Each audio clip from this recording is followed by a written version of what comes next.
Hi Tina, how are you? Hi Sam, good. How are you? I'm good too, thank you. So can you tell us something about yourself?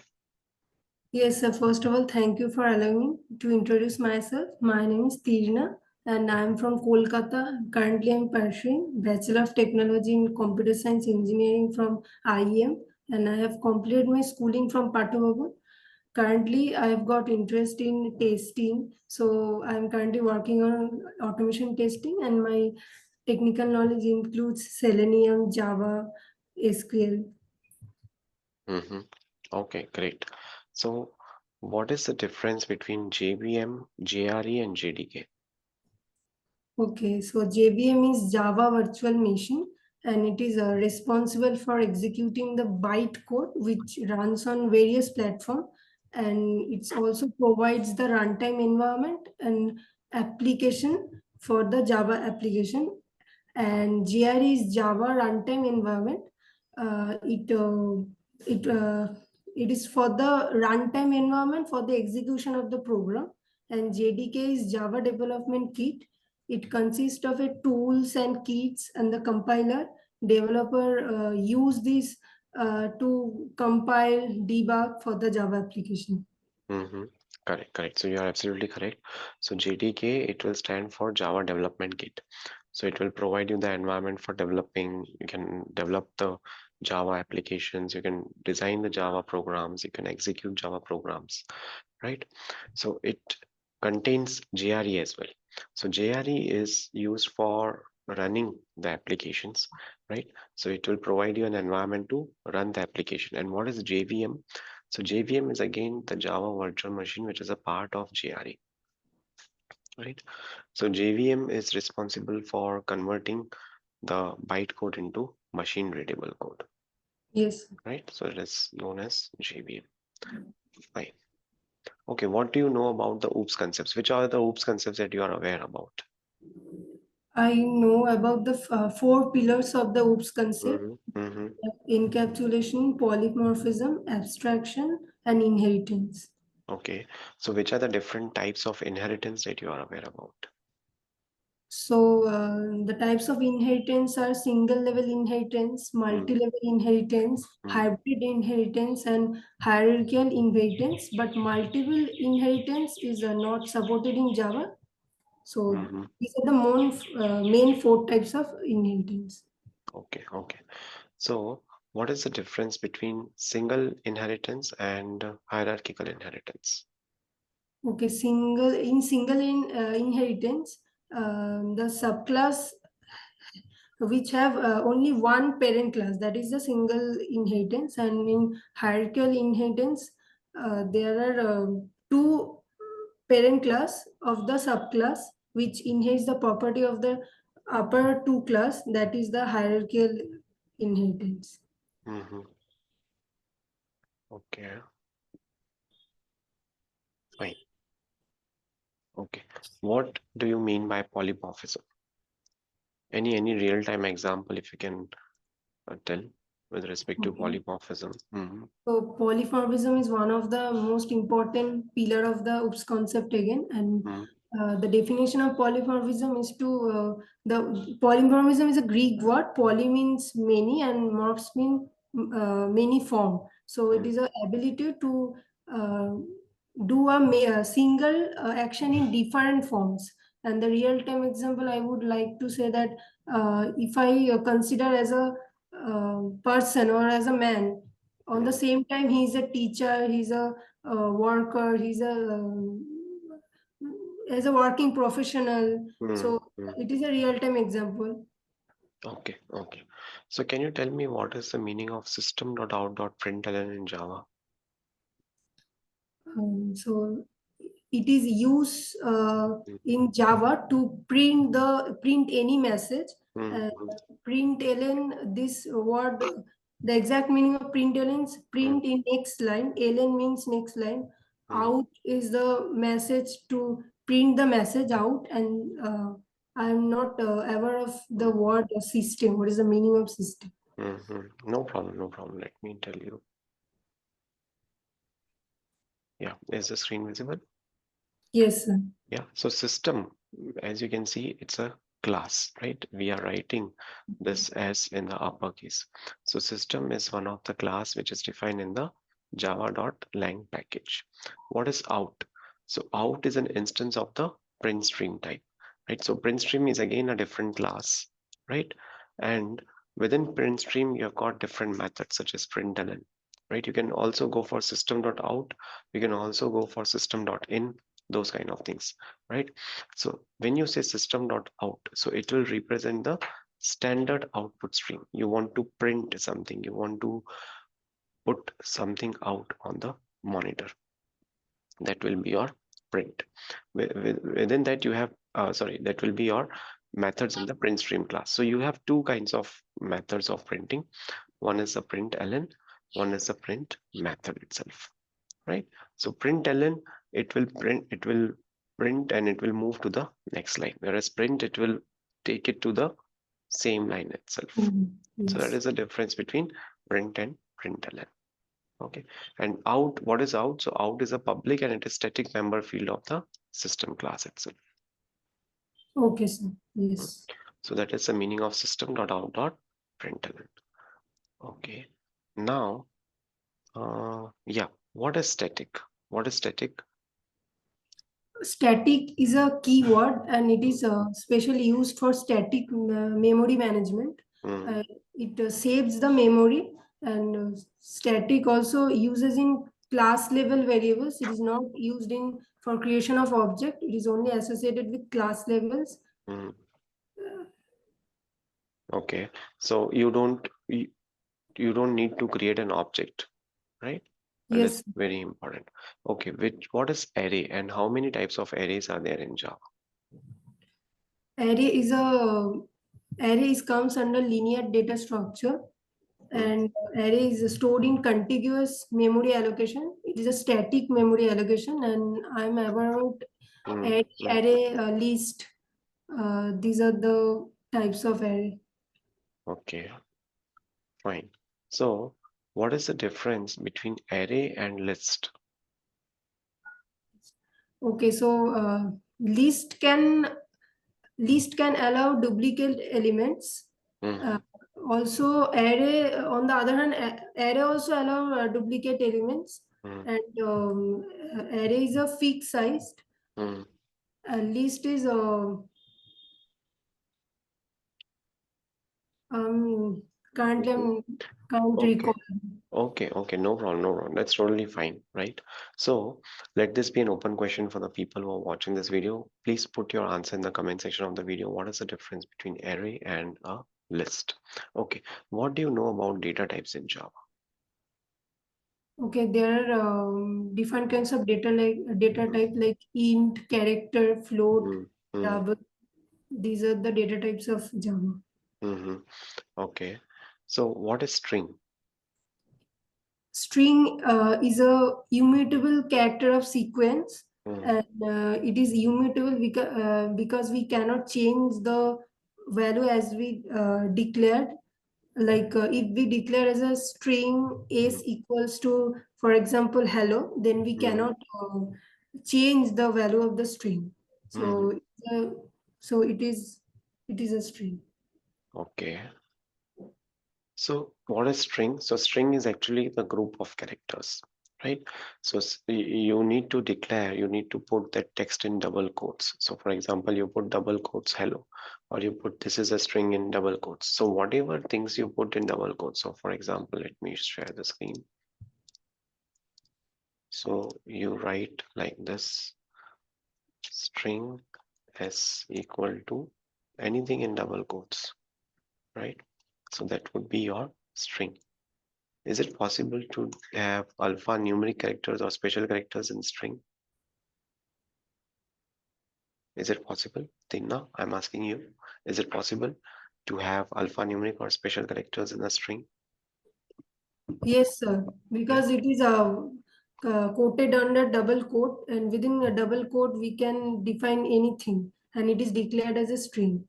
Mm, So actually, right now, I think there's a loss of internet connection, so I can't be hear you properly. That's why I not able Okay. to answer you. No problem, no problem, no problem. That's totally fine. I can understand.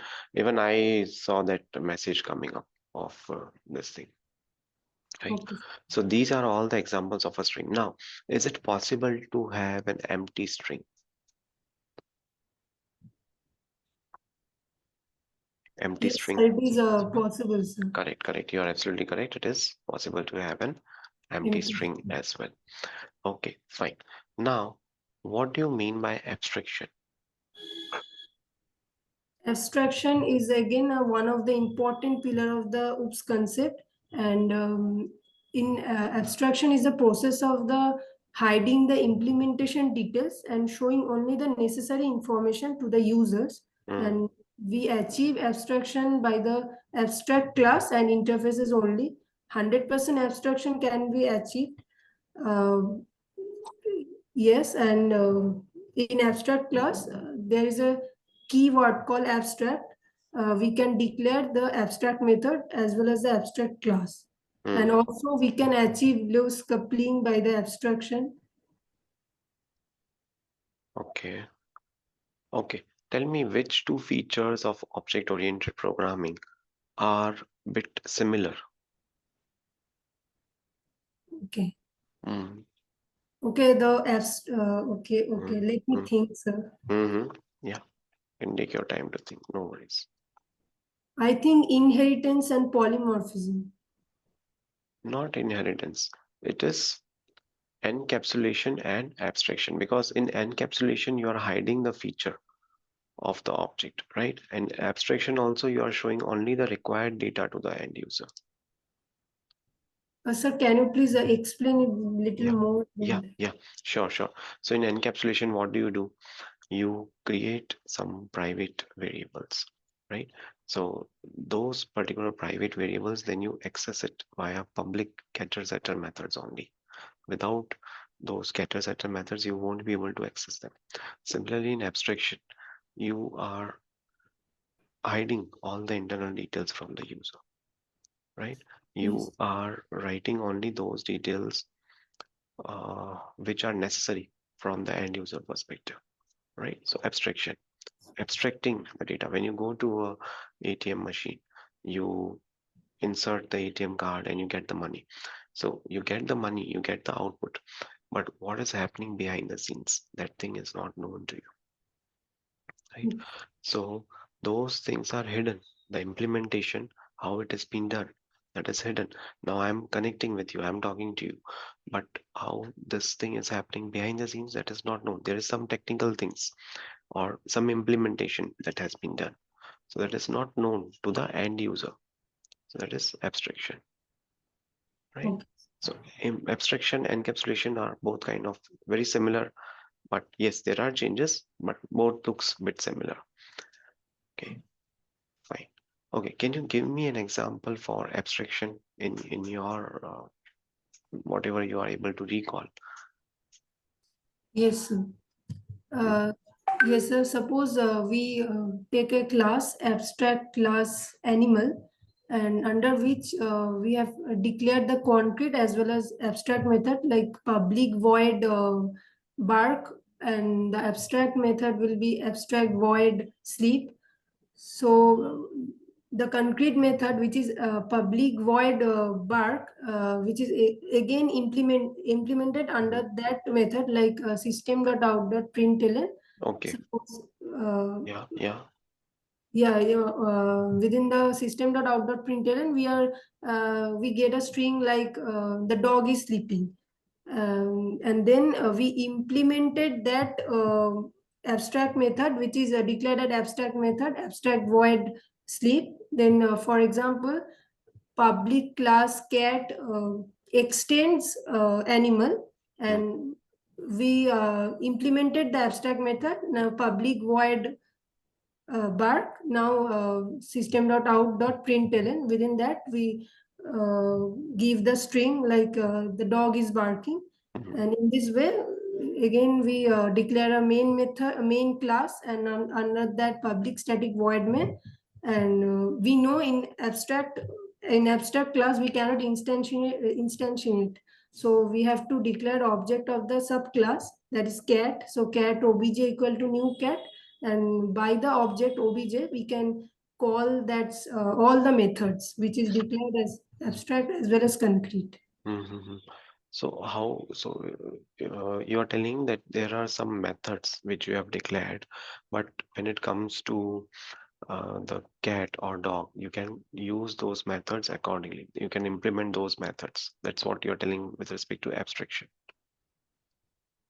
Yeah, we know that in abstraction Mm. there concrete as well as abstract method can be possible. So the Okay, concrete method can be implemented immediately, but the abstract method can be implemented by the subclass. correct, correct. Fine. Okay. What is the default value of the byte data type in Java?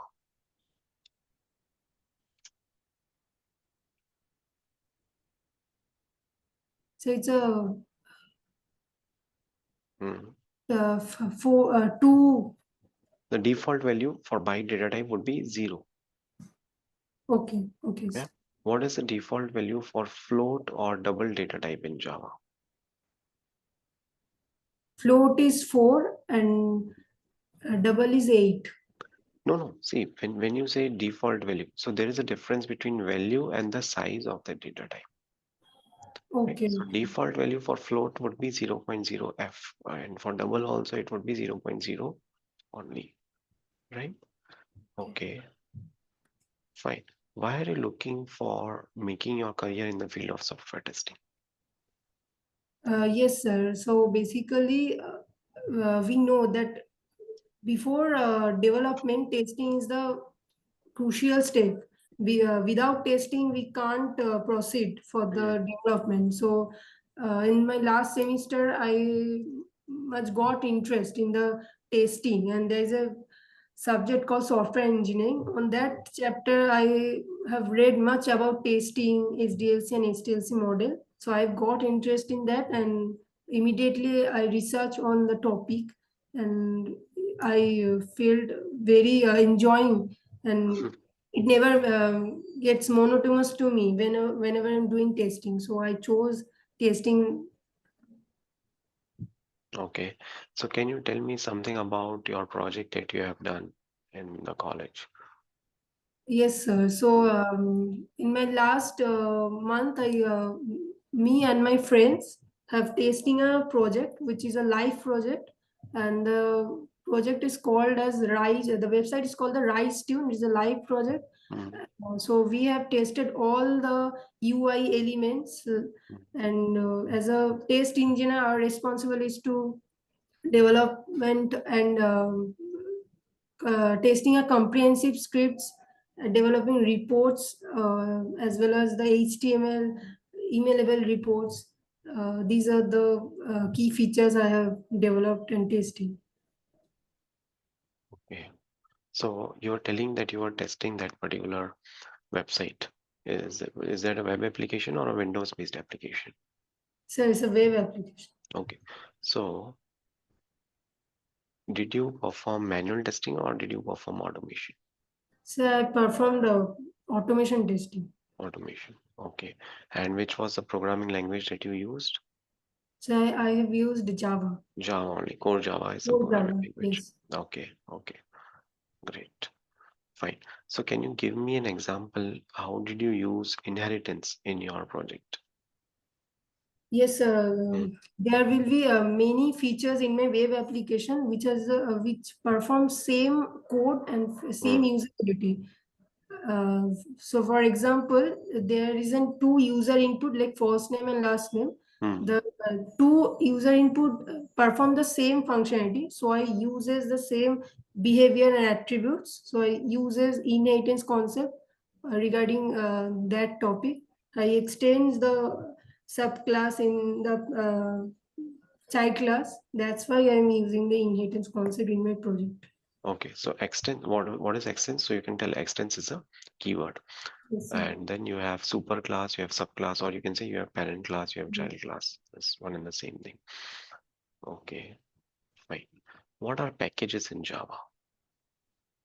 Okay, so sir, packages are used in Java uh, group the related to grouping the related concept of class and interfaces, the subclasses, the sub packages, and it is crucial to avoid the namespace conflict. For this reason, packages are used, and also packages are used for security, reusability. Hmm. For example, java.lang.package, it is an example of packages. Okay,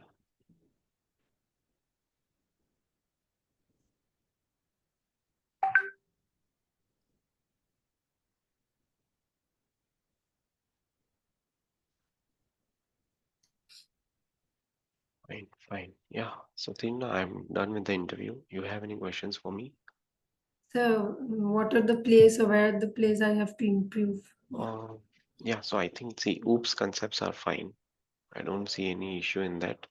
But basically, you can focus on these kind of things like system.out.println or main method and the programming things. So today we covered more on theoretical things and focus on programming, and then we'll connect again in the next week as per your availability, as per your convenience. We'll connect in that, right? Okay, sir. Yeah. Thank you.